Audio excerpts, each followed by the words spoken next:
द्वितीय सेमेस्टर के सभी छात्रों को मेरा नमस्कार।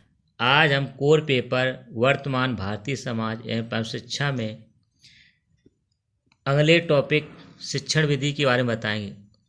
यानी वैदिक काल में आपके पिछले हमने वीडियो में पाठ्यक्रम के बारे में बताया था।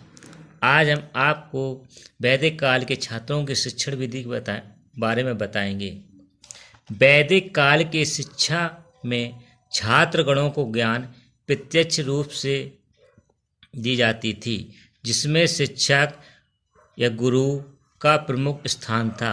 उस समय शिक्षा का माध्यम संस्कृत था।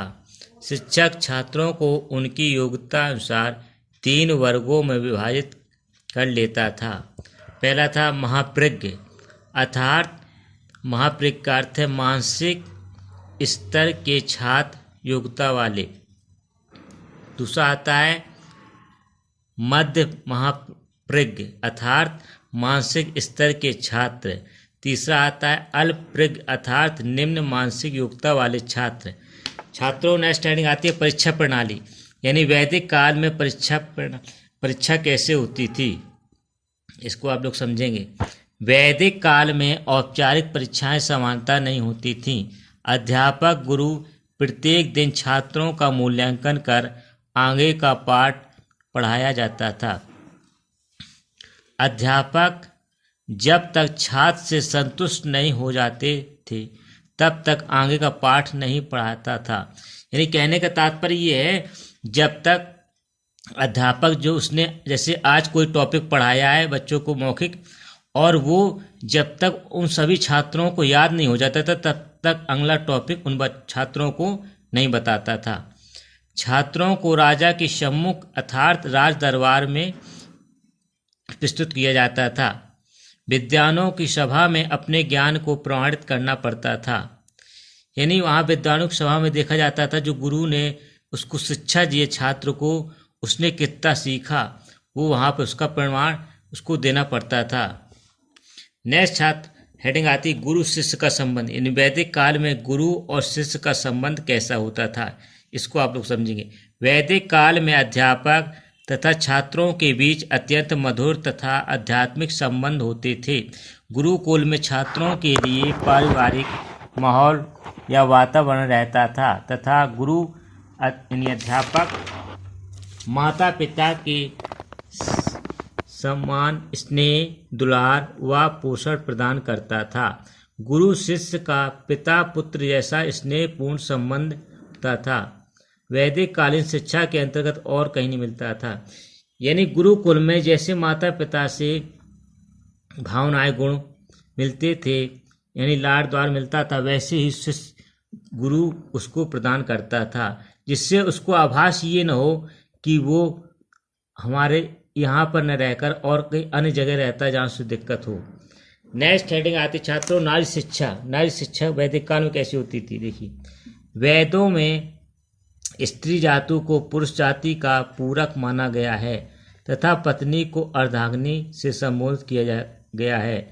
यहाँ बच्चों ध्यान सुनिए, अर्धांगिनी का अर्थ है यानी जो पत्नी होती थी स्त्री, वो पुरुष के हर कार्यों में बराबर साझेदारी होती थी।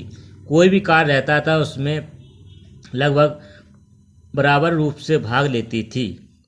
स्त्री को पुरुष के ज्ञान, बल तथा जीवन क्रियाओं का साझेदारी माना जाता है।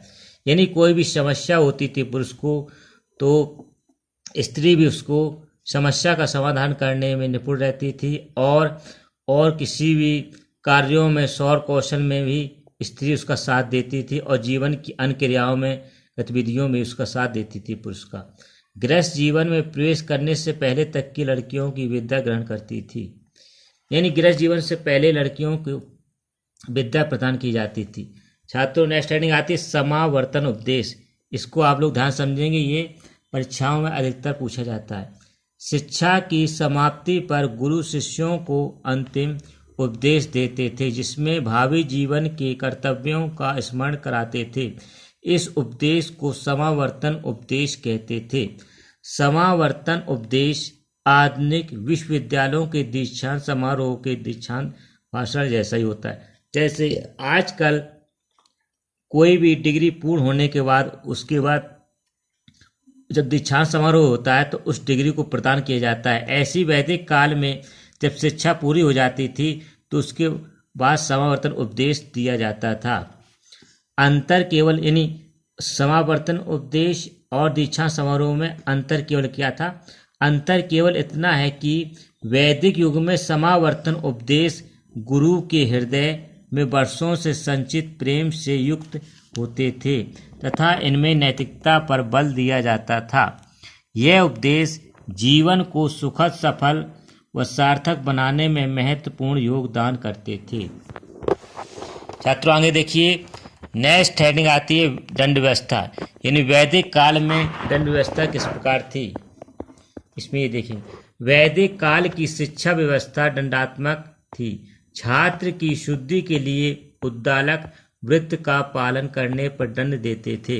उद्दालक जो वृत्त है इसको आप लोग ध्यान समझेंगे, इसका क्या अर्थ है। उद्दालक वृत्त में छात्र का लगभग 3 माह अत्यंत अल्प आहार पर रहकर आत्मशुद्धि करनी होती है, जिसमें 2 माह तक उसको जौ की बीड़, 1 माह तक दूध, आधे माह तक छाछ, 8 दिन तक घी, 6 दिन तक बिना मांगी भिक्षा व 3 दिन तक केवल पानी का सेवन तथा 1 दिन निराहार रहकर गुजरना पड़ता था।